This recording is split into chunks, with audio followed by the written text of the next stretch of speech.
There are innumerable types of screws and nuts with an enormous amount of different types of coatings. Therefore, the preload force of a bolted joint can vary a lot. The secret is COF.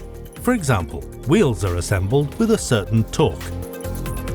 But what is the actual preload force that the wheel is supposed to hold?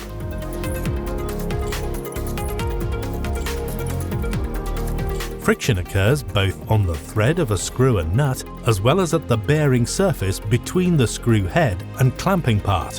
When tightening a bolted joint, a torque and a preload force are generated. However, the preload force is not only dependent on the torque, but rather on the friction. Therefore, the coefficient of friction must be determined with a COF test.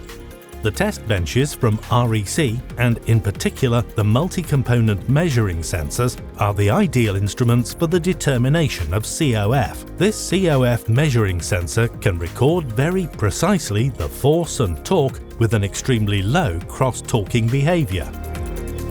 A screw allows an optimal preload force if its friction is set correctly. In REC's state-of-the-art testing laboratories, torque and preload force are measured simultaneously.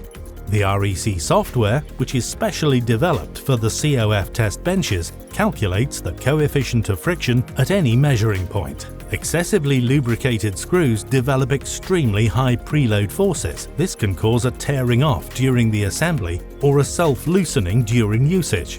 But with insufficient lubrication, the low preload forces can cause a failure of the bolted joints too. The state of lubrication of screws is not visible. Therefore, you should analyze the coefficient of friction of your fasteners.